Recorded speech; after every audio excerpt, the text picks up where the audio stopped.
Welcome to I dream. నేను Udayasri. Advocate Nageswararao పూజారి గారు మనతో పాటు స్టూడియోలో ఉన్నారు. మాట్లాడదాం. Hello sir. హలో అండి. ఈ మధ్య కాలంలో డివోర్స్ కేసెస్ కన్నా ఎక్కువగా అనల్మెంట్ ఆఫ్ మ్యారేజెస్ కేసెస్ పెరుగుతూ ఉన్నట్లు విన్నాం. అసలు డివోర్స్ కేసెస్కి అనల్మెంట్ ఆఫ్ మ్యారేజెస్కి డిఫరెన్స్ ఏంటి? ఎవరు తీసుకోవచ్చు? ఇప్పుడు డైవోర్స్ అంటేనేమో మనం పెళ్లి చేసుకున్న తర్వాత ఏదైనా కారణం వల్ల ఒక వ్యక్తితోని కలిసి ఉండలేని పరిస్థితిని మనం డైవోర్స్ అంటాం జనరల్గా. అంటే మనం పెళ్లి చేసుకుంటాం, తర్వాత ఏదైనా హరాస్మెంట్ కావచ్చు, క్రుయాలిటీ కావచ్చు, ఇంకా ఏదైనా ఇల్లీగల్ అఫేర్ కావచ్చు, ఆ విషయాల వల్ల ఎదుటి వ్యక్తితో మనం కలిసి ఉండలేము. సో ఆ ఎదుటి వ్యక్తితో కలిసి ఉండలేనప్పుడు మనం కోర్టుకి వెళ్ళి ఈ కారణాల వల్ల నేను ఎదుటి వ్యక్తితో కలిసి జీవించలేను కాబట్టి నాకు డైవర్స్ ఇవ్వండి అని చెప్పేసి మనం డైవర్స్ అప్లై చేసుకుంటాం. ఓకే. అన్నల్మెంట్ ఆఫ్ మ్యారేజ్ అంటే ఏంటంటే మనం పెళ్లి చేసుకున్న తర్వాత ఏ కారణం చేతనైనా ఆ పెళ్లినే రద్దు చేయమని అడుగుతాం. ఆ పెళ్లినే రద్దు చేయమని అంటాం. సో డైవర్స్కి అన్నల్మెంట్కి తేడా ఏంటంటే మనం డైవర్స్లో మ్యారేజ్ని యాక్సెప్ట్ చేస్తాం. నాకు మ్యారేజ్ జరిగింది కాబట్టి నేను కలిసి ఉండలేను అంటాం. ఓకే. అన్నల్మెంట్లో ఏమో మ్యారేజ్ జరిగింది కానీ దాన్ని రద్దు చేయండి అంటాం. అంటే ఈ పెళ్లిని గుర్తించొద్దు, మీరు ఇది పెళ్లి కింద మీరు తీసుకోవద్దు, గుర్తించొద్దు అని చెప్పి అడుగుతాం మనం.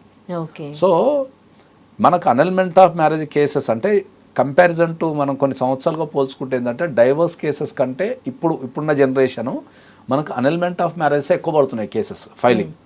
ఎందుకు అంటే అనల్మెంట్ ఆఫ్ మ్యారేజ్ అనేది ఏంటంటే పెళ్లిని మనం అబద్ధాలాడి పెళ్లి చేసిన, మోసం చేసి పెళ్లి చేసిన, బెదిరించి పెళ్లి చేసిన, ఓకే, తర్వాత మనము కోర్షన్ అంటాం, అండు ఇన్ఫ్లుయెన్స్ అంటే ప్రలోభ పెట్టి పెళ్లి చేసిన, ఓకే. ఈ అనల్మెంట్ ఆఫ్ మ్యారేజ్కి చాలా కారణాలు ఉన్నాయి. మనకు ఎక్కువ శాతం ఏమైందంటే చీటింగ్ ఎక్కువ వస్తుంటుంది. ఓకే. చీటింగ్ అంటే ఏంటి అంటే అబద్ధాలు చెప్పి పెళ్లి చేయటం, ఆస్తులు ఉన్నాయని కానీ, జాబ్ ఉంది అని కానీ, లేకపోతే రోగాలు దాచి పెళ్లి చేయటం, ఓకే, కొన్ని రోగాలు ఉంటాయి దాచి పెళ్లి చేయటం, ఇవన్నీ అనల్మెంట్ ఆఫ్ మ్యారేజ్ కిందకి వస్తాయి. కొన్ని సందర్భాల్లో బెదిరించి పెళ్లి చేసుకుంటాం, భయపెట్టి పెళ్లి చేసుకుంటాం, ప్రలోభ పెట్టి పెళ్లి చేసుకుంటాం. అంటే నిన్ను పెళ్లి చేసుకుంటే ఏదో అయిపోతుంది, నేను కాడికి అది చేస్తా ఇది చేస్తా అని చెప్పి ప్రలోభ పెడతాం. భయపెట్టడం వేరు, బెదిరించడం వేరు, ప్రలోభ పెట్టడం వేరు, ఇవన్నీ రకరకాలు ఉంటాయి. సో ఓవరాల్గా ఏంటంటే జరిగే పెళ్లిలో గనక జెన్యునిటీ లేకపోతే, ఓకే, దాన్ని మనం డైరెక్ట్ కోర్టుకి వెళ్ళి మనం అనల్మెంట్ ఆఫ్ మ్యారేజ్ పిటిషన్ వేసుకోవచ్చు. అంటే ఎంతకాలం అయినా పర్వాలేదా వాళ్ళకి? జనరల్గా పెళ్ళైన డేట్ నుంచి మనకు ఇప్పుడు పెళ్ళైన డేట్ ఉంటుంది కదా, ఆ నిజం తెలిసిన డేట్ నుంచి 1 year లోపే వేసుకోవాలి. ఓకే. మనకు పెళ్లి జరుగుతుంది, జరిగిన తర్వాత ఇప్పుడు మీకు అర్థమయ్యే భాషలు చెప్తా. ఇప్పుడు నాకు గవర్నమెంట్ జాబ్ ఉందని చెప్పి ఎవరో పెళ్లి చేసుకున్నారు. పెళ్ళైన తర్వాత ఒక 6 నెలలకు మనకు తెలిసింది ఏమని, ఆయన గవర్నమెంట్ జాబ్ కాదు అని తెలిసింది. ఒక కాంట్రాక్ట్ ఉద్యోగి, గవర్నమెంట్ ఆఫీసులో ఒక కాంట్రాక్ట్ ఉద్యోగి అని తెలిసింది. సో అది తెలిసిన దగ్గర నుంచి విత్ 1 year లోపు మనం కేసు వేసుకోవాలి. అట్లనే మనకు అబద్ధాలాడి చాలా మంది పెళ్లి చేస్తుంటారు, రోగాలు కూడా దాచిపెట్టి పెళ్లి చేస్తుంటారు. కొంతమందికి మానసిక పరిస్థితులు బాగుండవు, వాళ్ళు ట్రీట్మెంట్ చేసుకుంటూ బాగున్నారని కలరింగ్ చేస్తూ పెళ్లి చేసుకుంటారు. ఓకే. కొంతమందికి చర్మ వ్యాధులు ఉంటాయి, ఓకే, కొంతమందికి మానసికమైన వ్యాధులు ఉంటాయి, కొంతమందికి సెక్షువల్ డిసీజెస్ ఉంటాయి, ఓకే, కొంతమందికి ఇంపార్టెన్సీ ఉంటుంది. ఆడవాళ్ళలో కూడా ఇంపార్టెన్సీ ఉంటుంది, అంటే వాళ్ళు ఎక్కువ ఆసక్తి చూపించరు. సో ఇటువంటి అన్ని పెళ్లి తర్వాత బయటపడుతుంటాయి. ఓకే. కొంతమందికి బాయ్ ఫ్రెండ్స్ ఉంటారు, కొంతమంది గర్ల్ ఫ్రెండ్స్ ఉంటారు, ఓకే. కొంతమందికి ఆల్రెడీ పెళ్ళి అయి ఉంటే దాచిపెట్టి పెళ్లి చేసుకుంటారు, మళ్ళీ ఆల్రెడీ విడాకులు తీసుకుని ఉంటారు.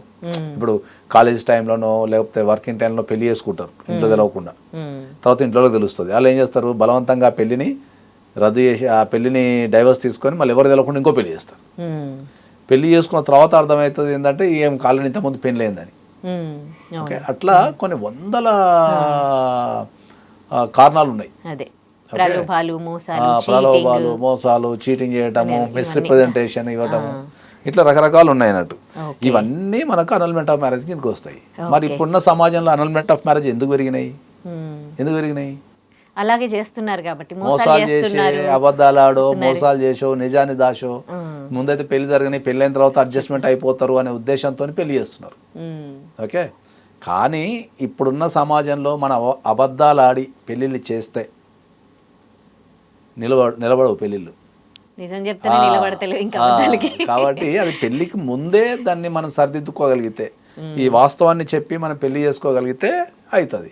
చాలా మంది ఏం చేస్తారంటే అమ్మ ఈ వాస్తవం చెప్తే పెళ్లి కాదేమో, పెళ్ళైన తర్వాత సచ్చుకుంటూ పడుంటారు, పెళ్ళైన తర్వాత ఏం చేస్తారు వాళ్ళు, సో పెళ్ళైన తర్వాత అడ్జస్ట్ అయిపోతారని ఇటువంటి మెంటాలిటీతోని ఈ నిజాలు దాచి అబద్ధాలు ఆడి భయపెట్టో ప్రలోభ పెట్టో ఏదో చెప్పి పెళ్లి చేస్తున్నారు.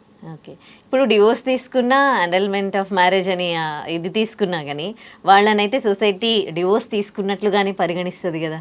అవును, ఇప్పుడు డైవోర్స్ అనేది మన జీవితంలో నిత్యకృత్యం అయిపోయింది. ఇంకా అనల్మెంట్ ఆఫ్ మ్యారేజ్కి ఏంటంటే అనల్మెంట్ ఆఫ్ మ్యారేజ్ కనుక జరిగింది అనుకుందాం, అంటే మ్యారేజ్ని కనుక కోర్టు రద్దు చేస్తే పార్టీల మధ్యలో మీకు రైట్స్ రెస్పాన్సిబిలిటీస్ ఉండవు.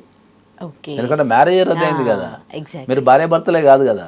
సో మెయింటెనెన్స్ లాంటి పిటిషన్లో లేకపోతే ఇంకేదో లేదా చేసుకోనికి లేదు. అదే డైవర్స్లో అనుకో నువ్వు మ్యారేజ్ని యాక్సెప్ట్ చేస్తున్నావు. సో మ్యారేజ్ని యాక్సెప్ట్ చేస్తున్నావు అంటే ఆ మ్యారేజ్కి ఉండాల్సిన రైట్స్ రెస్పాన్సిబిలిటీస్ అన్నీ నీకు డైవర్స్లో ఉంటాయి. సో దానికే మనకు ఎక్కువ శాతం అనల్మెంట్ ఎందుకు పడుతుంది అంటే ఏంటంటే ఇప్పుడున్న జరుగుతున్న పెళ్ళిళ్ళల్లో వీళ్ళు ఖచ్చితంగా ఏదో ఒక మిస్టేక్ చేసేస్తున్నారు. ఆ పెళ్లి తర్వాత ఆ మిస్టేక్ బయటపడుతున్నది. ఆ బయటపడ్డ తర్వాతనే వీళ్ళు అనల్మెంట్ ఆఫ్ మ్యారేజ్కి వెళ్ళిపోతున్నారు. కాబట్టి సాధ్యమైనంత వరకు ఎవరైనా సరే పెళ్లి చేసుకోవాలనుకుంటే సాధ్యమైనంత వరకు అబద్ధాలు ఆడకుండా, మోసం చేయకుండా, ప్రలోభ పెట్టకుండా ఈ రకరకాల కారణాలతో ఉంటేనే మనం పెళ్ళి అనేది సస్టైన్ అవుతుందని చెప్తున్నాను నేను. ఓకే, ఇక ఇంకో విషయం ఏంటంటే ఈ వివాహ బంధంలో మెంటల్గా అంటే మెంటల్ క్రుయాలిటీ చేసేవాళ్ళు ఉంటారు, మెంటల్గా ఇరిటేట్ చేస్తూ ఉంటారు. దానికి ఏమీ ప్రూఫ్స్ ఉండవు చూపించడానికి కోర్టులో. సో ఇలాంటి కేసెస్లో అంటే సాక్ష్యాలను అనేవి మస్టా? సో కోర్టు ఇలాంటి కేసెస్ని ఎట్లా పరిగణిస్తుంది? అప్పుడు ఏంటి పరిస్థితి? ఇది నేను చాలా సందర్భాలలో చెప్పిన అందరికి. అందరు అడిగే క్వశ్చన్ ఏంటంటే డైవర్స్ తీసుకోవడానికి సాక్ష్యాలు ఏం కావాలి అని అడుగుతుంటారు. ఓకే, సో సాక్ష్యాలు ఏం కావాలి సార్, ఏం సేకరించాలి సాక్ష్యాలు, ఎట్లుంటే డైవర్స్ వస్తాయని అడుగుతుంటారు. ఓకే, నేను అందరికి చెప్పేది ఏంటంటే డైవర్స్ తీసుకోవడానికి ప్రత్యేకంగా సాక్ష్యాలు అంటూ ఏముండవు. ఎందుకు ఉండవు? ఎందుకంటే డైవర్స్ అనేది ఒక భార్యాభర్తల మధ్యలో లేకపోతే కుటుంబ సభ్యుల మధ్యలో జరిగే ట్రాన్సాక్షన్స్ అవన్నీ. ఓకే, దానికి ప్రతిదానికి ఒక సాక్ష్యం పెట్టుకొని మనం పనిచేయం. ఓకే, ఒక నమ్మకంతో మనోళ్ళు అనే దాంతో ఒక లిబర్టీతో పనిచేస్తాం మనం. ఓకే, సో అట్లా పనిచేసినప్పుడు మీరు ఈ సాక్ష్యం వల్లనే వస్తుందని చెప్పలేము. అందుకనే ఏం చేసిండు చట్టంలో క్రుయాలిటీ మీద డైవర్స్ తీసుకోవాలా అనుకుందాం. సపోజ్ క్రుయాలిటీకి చట్టంలోనే డెఫినేషన్ లేదు. దేన్ని క్రుయాలిటీ అంటారు అనే దానికి చట్టంలోనే డెఫినేషన్ లేదు. క్రుయాలిటీ అంటే ఏంటి అంటే ఒక వ్యక్తితోని కలిసి ఉండలేని పరిస్థితిని క్రియేట్ చేయడానికి క్రుయాలిటీ అంటాం అంతే మనం. అర్థమైందా? ఇప్పుడు ఈ క్రుయాలిటీకి దానికి అసలు క్రుయాలిటీ రూపం లేదు. ఇప్పుడు నేను 100 చెప్తాను. నేను ఇప్పుడు భార్య ఫ్రీక్వెంట్గా 50 వెళ్తుంటుంది, అది క్రుయాలిటీనే. పెళ్ళి అయిన తర్వాత నువ్వు భర్తతోని సంసారం చేసుకోవాలా, నీ భర్తను చూసుకోవాలా, అది చూసుకోవాలని నీ డ్యూటీ. అది నువ్వేం చేస్తున్నావు? భర్తను వదిలిపెట్టేసి ఫ్రీక్వెంట్గా పుట్టింటికి పోయి పుట్టింట్లో కూర్చుంటున్నావు, అది క్రుయాలిటీనే. అర్థమైందా? తర్వాత పెళ్ళి అయిన తర్వాత మనకు సుప్రీంకోర్టు జడ్జిమెంటే ఉంది, అత్తామామల్ని చక్కగా చూసుకోకున్నా, ఓకే, తర్వాత విడిగా ఉండాలని కాపురం పెట్టాలని కాపురం పెట్టిన అంటే అత్తామామలతో వద్దు మనం సపరేట్గా కాపురం పెట్టుకుందని బలవంతం చేసినా కూడా అది క్రుయాలిటీ కిందకి వస్తుంది.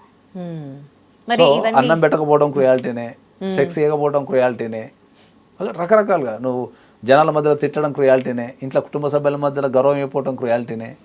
అట్లా క్రుయాలిటీకి రూపం లేదు. So every case is a unique. ప్రతి కేసు అనేది ఒక యూనిక్ కేసు అది. సో దాన్ని వాళ్ళు చెప్పే విషయాల్ని బట్టి దాంట్లో మనం ఏ గ్రౌండ్ తీసుకోగలుగుతాము, దాన్ని ఎట్లా ప్రూవ్ చేయగలుగుతాము అనేది డిసైడ్ చేయబడుతుంది. ఖచ్చితంగా ఇవే కావాలి డైవర్స్ కంటే అందరూ అవే తెచ్చుకొని డైవర్స్ అడుగుతారు. అంటే ఇవి ఎమోషన్స్ కదా, ఇవి చూపించలేరు, కోర్టు ముందు పెట్టలేరు. అడ్వకేట్ డ్యూటీ అది. ఎట్లా ప్రూవ్ చేయాలి, దాన్ని ఎట్లా ప్రొట్రే చేయాలి, దాన్ని కోర్టులో దేన్ని సాక్ష్య కింద పరిగణించబడతారు, దేన్ని ప్రూవ్ చేయగలుగుతారు అనేది అడ్వకేట్ డ్యూటీ అది. ఓకే, ఇప్పుడు అడ్వకేట్ చేసే పనులన్నీ క్లయింట్ చేసేస్తే ఇంకా అడ్వకేట్ క్లయింట్ తేడా ఏముంటుంది? So being a common man నీకు కొంత డౌట్స్ ఉంటాయి. ఓకే, కానీ ఎక్స్పర్ట్ ఏంది, వాళ్ళు ఆల్రెడీ చదువుకొని దాన్ని ప్రాక్టీస్ చేసినారు కాబట్టి అది వాళ్ళకి తెలుస్తుంది. Right, thank you. And for more videos, please subscribe to iDream. Please subscribe to iDream. Please subscribe iDream. And please subscribe to iDream. For more videos, subscribe to iDream. please like, share and subscribe to the channel. Congratulations, iDream. Subscribe to iDream. Subscribe to iDream. So subscribe to iDream Media. iDream team andarki huge congratulations. Please subscribe iDream Media. Please subscribe to iDream. Subscribe iDream. Please subscribe to iDream. I dream అంటే నా కళల ఛానల్ను subscribe చేసుకున్న నోరు తిరుగుతలేదు, మీరైతే గంట గుర్తు కొట్టండి. For more such videos, please subscribe to iDream. Subscribe to iDream. Please subscribe to iDream. Please subscribe iDream Media. Please do subscribe to iDream. Please subscribe to iDream Media. For best entertainment and information, please subscribe iDream. And don't forget to subscribe to iDream.